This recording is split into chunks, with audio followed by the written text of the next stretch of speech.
大家好，今日咧我嘅題目係約櫃去咗邊？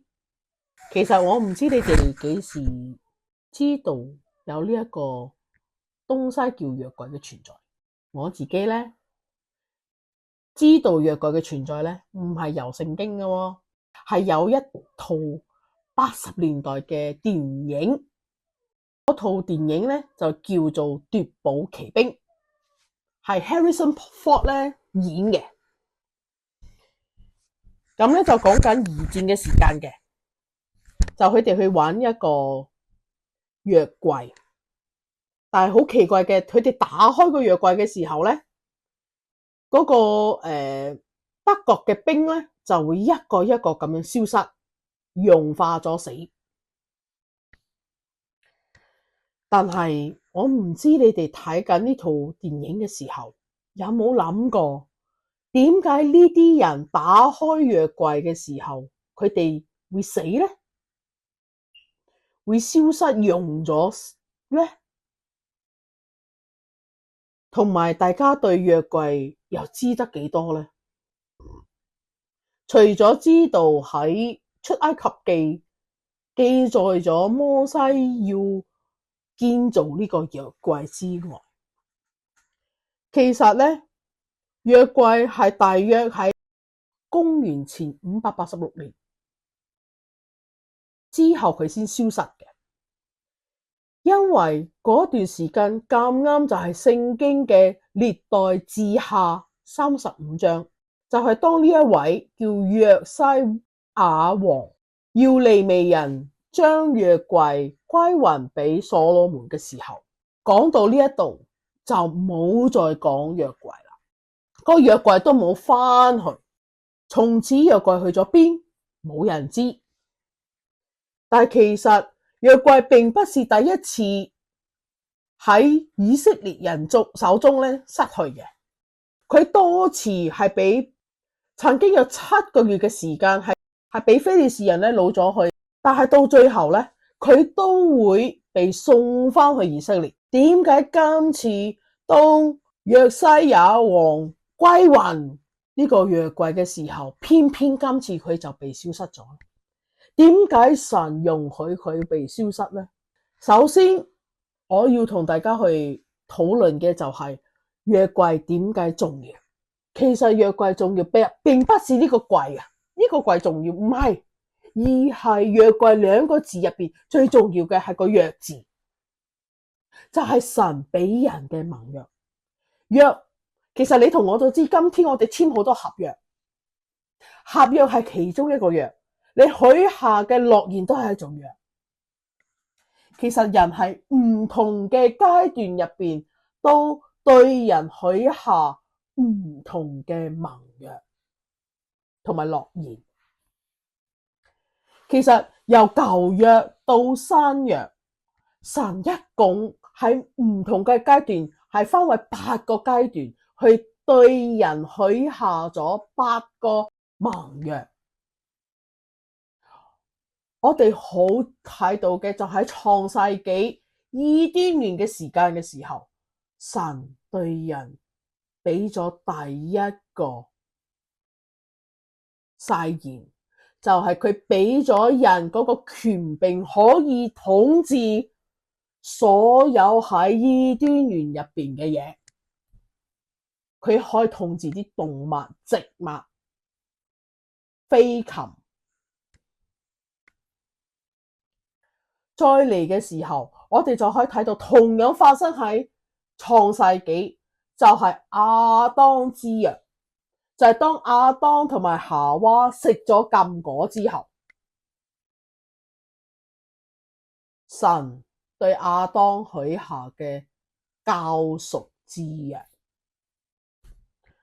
再嚟就係可以睇到落去都喺創世紀入邊，就係去到幾時咧？就係去到挪亞啦。挪亞就係彩虹之約，佢嘅主張除咗係恩典同埋之外咧，仲有一樣嘢，就係叫人要有克制。再落嚟，神覺得人越嚟越脫離自己，因為在挪亞之後，我哋可以睇到嘅係咩事件呢？就係巴比塔事件。人越嚟越同神之間嘅關係越嚟越遠，而神想同人嘅關係好返，所以佢就對亞伯拉罕立咗約，而同亞伯拉罕之間嘅約就係一種恢復人與神之間嘅盟約。我哋再睇落去，去到出埃及地啦，神對摩西立嘅約其實係一個啟示，神終於開聲出口，佢需要什麼，去啟示咗佢對人嘅要求，所以就有咗十誡。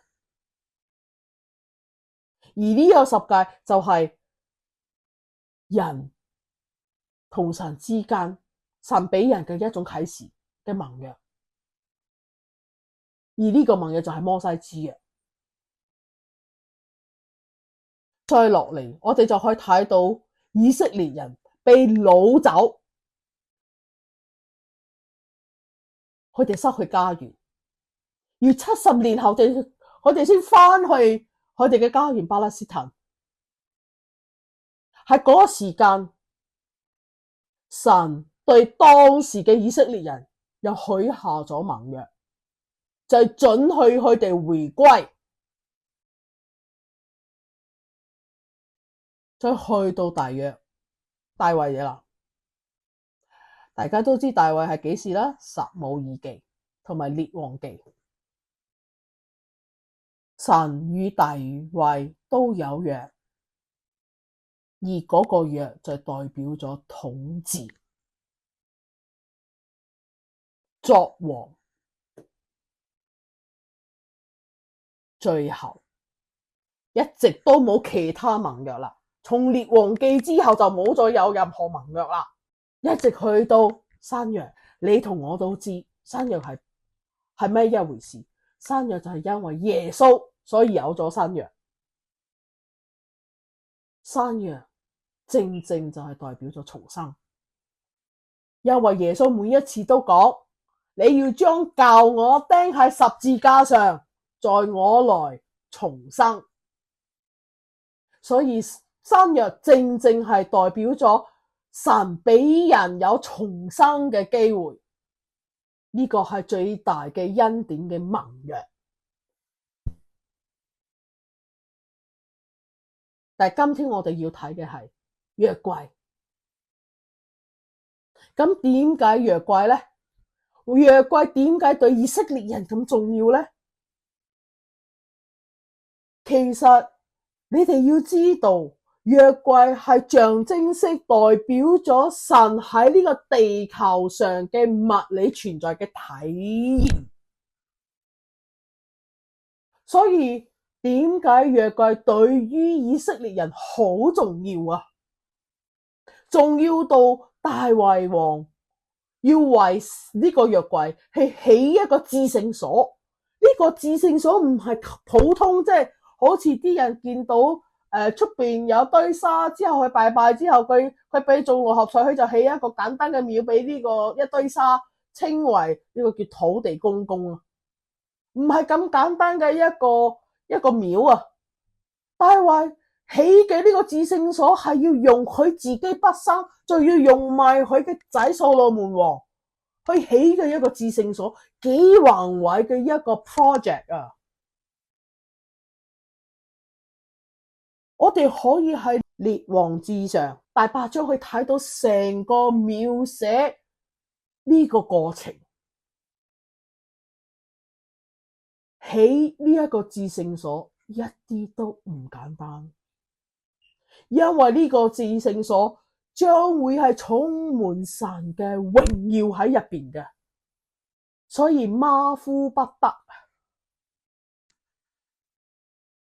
仲有，我唔知各位有幾清楚呢個約櫃入邊所擺放咩嘢喺入邊呢？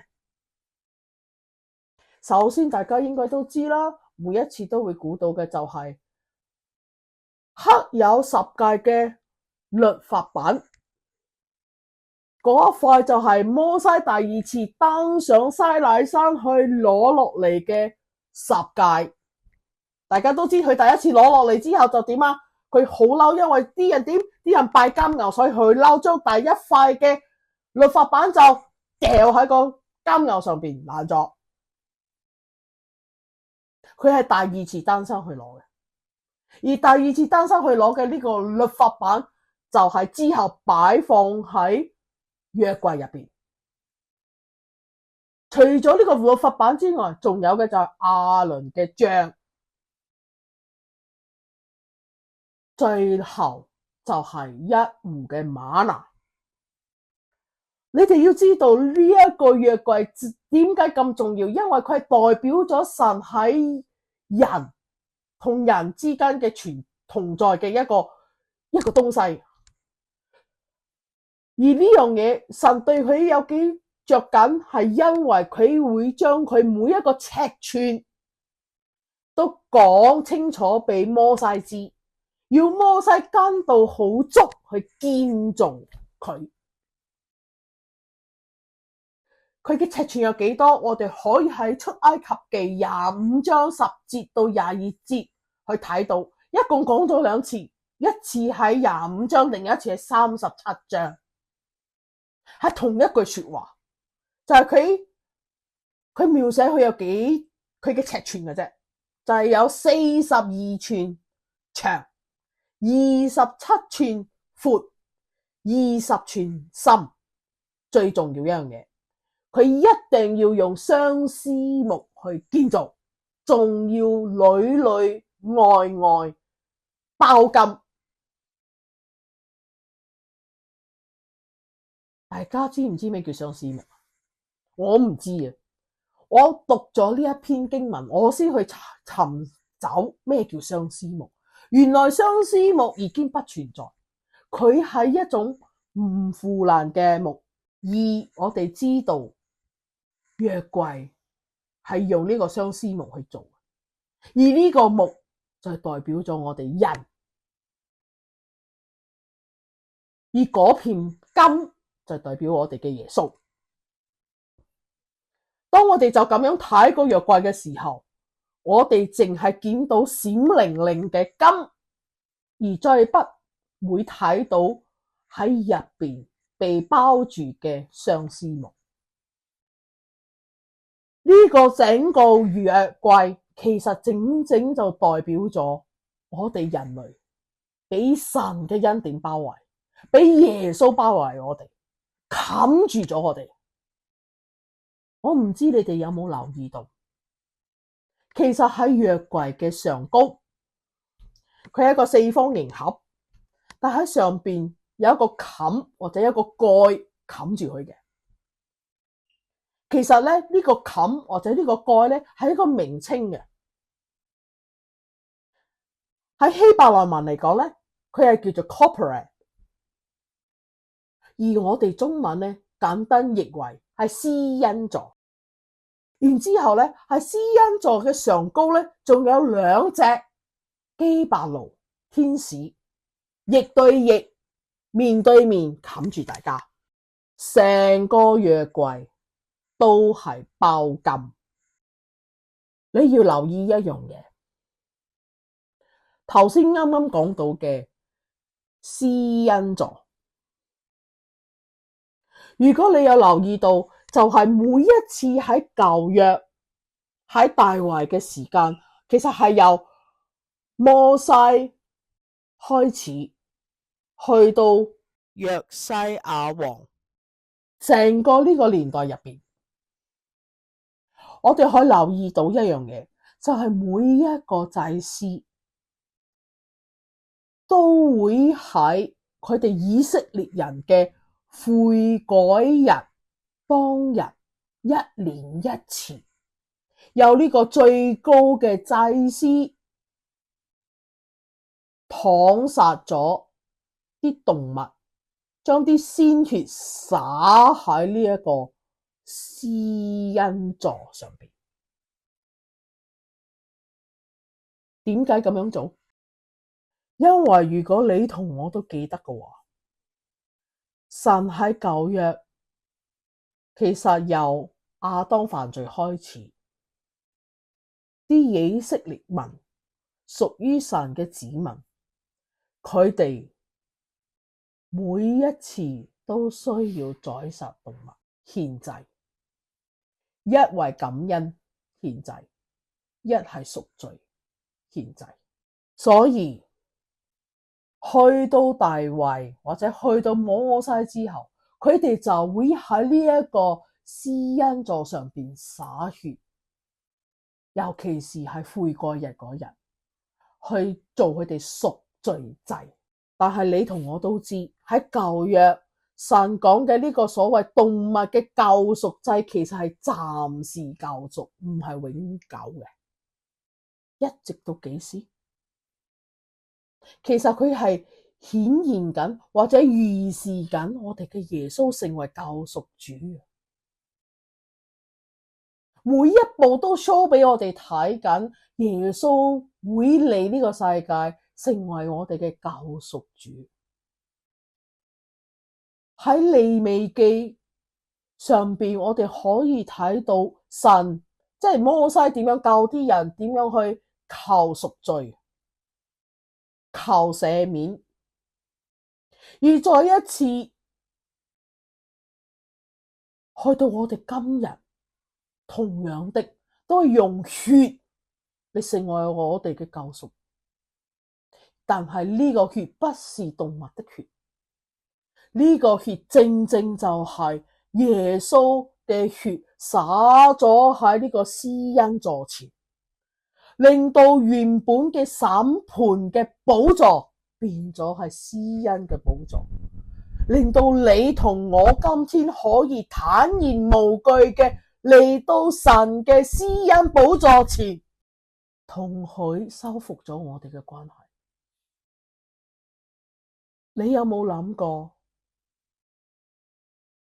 點解需要有呢一個施恩冚呢？或者呢個施恩蓋喺呢個約櫃上邊呢？我再一次提醒大家，有3樣嘢擺喺咗入邊，就係刻有十誡嘅律法版、一壺嘅嗎哪同埋亞倫嘅杖。其實你有冇睇清楚啲？呢3樣嘢代表咗咩嘢？呢3樣嘢就係代表咗我哋人類嘅無能，對神對我哋基本嘅要求嘅準則嘅法律，我哋都跟唔到。仲有代表咗咩嘢？代表咗我哋對佢嘅反叛抗議。你同我都知道十誡係什麼，呢個律法版係什麼，而呢樣嘢係第一樣嘢擺喺呢一個約櫃入邊嘅。因為十誡代表咗神對我們人類最基礎嘅需要，我哋嘅回饋，佢嘅愛，佢對我哋嘅要求，簡單嘅要求10個點㗎咋，我哋都做唔到。再嚟係咩？係嗎哪。嗎哪係咩啊？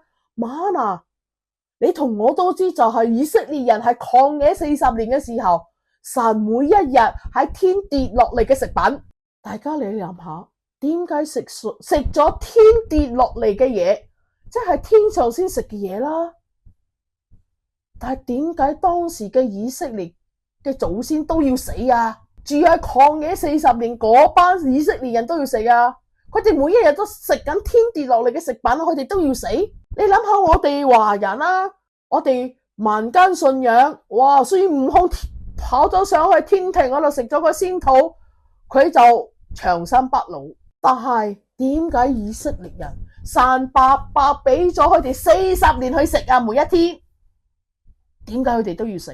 只因為佢哋食緊嘅時候，佢哋抱怨。第一日食嘅時候好感恩啊！突然之間有天跌落嚟嘅食品，好開心啊！大家拱出去執，慢慢的，咦咁難食嘅，冇味啊！有啲人甚至乎係點？妖天蒙光都要出去執，瞓多陣都唔得，唔執就冇啦。切，執定都唔得嘅，會爛嘅。呢啲就係嗰班以色列人發出嘅語言啊！其實我哋今日都有好多咁樣嘅語言。呢個就係點解佢哋食咗天跌落嚟嘅食品都要死。最後一件嘢擺喺個約櫃入邊嘅就係亞倫嘅杖，象徵咗乜嘢呢？其實亞倫嘅杖就象徵咗班以色列人對神所揀選嘅抗議。神顯然俾佢哋睇，亞倫係我揀嘅。點樣俾顯現俾佢哋睇？就要叫亞倫叫12個支派嘅領長將佢哋嘅杖擺喺帳幕入邊過夜，12支都唔開花，係得亞倫嗰支開花。結果你證實亞倫係神所揀嘅。人成日都自以為是，嗰班以色列嘅首領都自以為是自己會被揀選，唔係亞倫。對神所揀選嘅反抗，亞倫嘅杖嘅象徵式，點解要擺喺約櫃入邊？你諗下，如果你係神，你望見呢3樣嘢，你會唔會覺得眼冤啊？我係神都覺得眼冤啊！成日佢睇住我呢班人類啊！你哋要傷我傷到幾時啊？我俾出最簡單嘅一樣嘢，最簡單嘅誡命，除了我以外，不可有別的神。我哋去到今時今日，我哋人都做唔到啊！我哋去到今日，除了神以外，不可有別的神，我哋做唔到啊！我哋口講噶咋？有幾多時，有幾多次，我哋真真正正將神擺喺第一位。每一次我哋先將我哋嘅夢想，我哋先將我哋嘅事業，我先將我嘅屋企，將我嘅兒女都擺喺神前邊。有幾多個父母會同仔女講，你放下你嘅功課學業，你去返教會先，其他活動擺埋一邊，神最重要。有幾多父母會講，你唔使去補習啦，補習唔緊要嘅，唔緊要，返教會先。甚至乎係生日啫，年年都有，遲啲去啦，教會都係2個鐘啫，我哋遲啲出現個 party。林種種嘅需求，無奈都會將其他嘢擺喺神之前。所以如果人呢個所謂象徵人嘅嘢，人背叛神嘅嘢繼續擺喺神面前，如果你係神，我諗你只會將人判死刑，再判死刑，再判死刑，冇限量死啊！呢個就係點解我哋慈悲嘅神，我哋慈愛嘅神會將呢3樣嘢代表住我哋最背叛、最叛逆嘅嘢擺喺佢施恩座下邊，再將施恩座冚咗佢。呢個顯示咗神永遠將佢嘅恩典擺喺佢嘅律法之上。佢唔係用律法去懲治我同你，佢係用佢嘅恩典包容你同我。你要知道，加拉太書同我哋講5章4節同我哋講，我哋永遠冇辦法可以站喺神嘅律法入邊，我哋冇定企啊！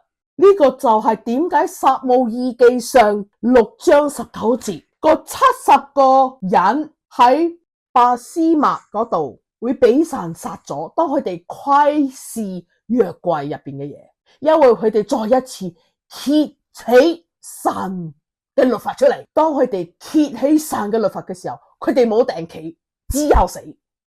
其實唔係神要殺佢哋，係佢哋自尋死路。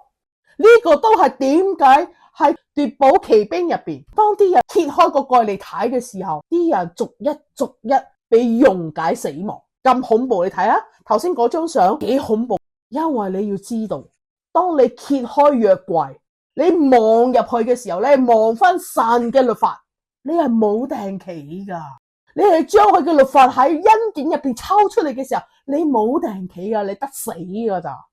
但係我哋人呢係不受救嘅，一次又一次，總係會將神嘅律法攞翻出嚟，揭翻出嚟。我哋唔肯去學習，去理解神嘅恩典啊！呢個就係點解我哋嘅神耶和華容許約櫃被消失咗。我哋要知道，約櫃消失咗500幾年後，耶穌出世。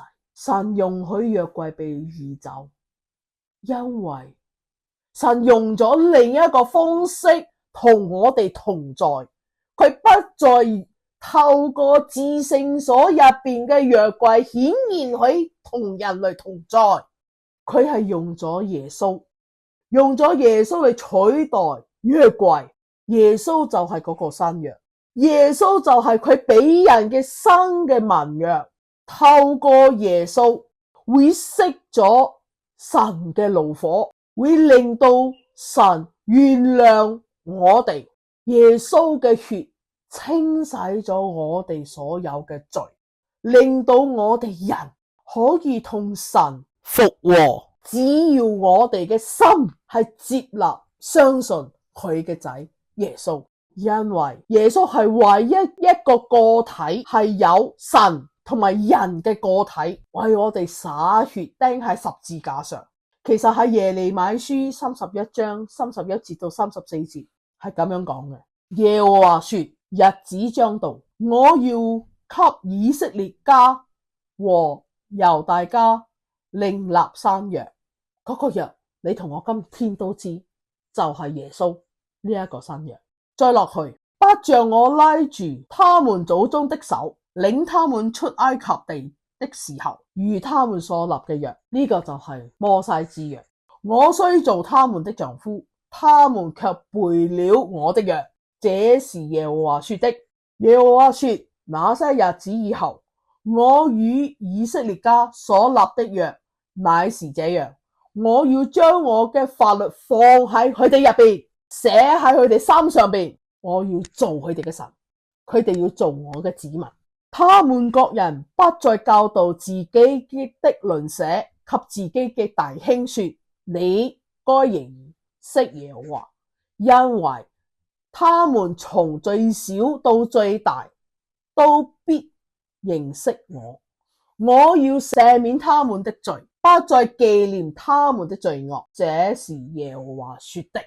透過耶穌呢一個獻祭，呢個耶穌呢一隻羔羊，我哋神嘅怒火被熄啦，都圓滿咗神對人嘅8個盟約，復和咗我哋同神之間嘅關係。其實除此之外，耶穌都同我哋講，就喺約翰6章54節嘅時候咁樣講嘅，凡係吃佢嘅肉飲佢嘅血嘅人都會得永生，佢會同佢一起到世界末了。你同我都知喺出埃及記佢哋喺曠野嘅時候，啱啱有講到嘅就係個瑪拿跌落嚟，係咪？以色列嘅祖宗佢哋食咗瑪拿都要死，依然要死。其實咧，呢個瑪拿顯現咗神會為我哋人預備一種食物，而呢個食物我哋食咗之後就係唔會死嘅。呢個食物就係耶穌啊！呢個食物就係耶穌。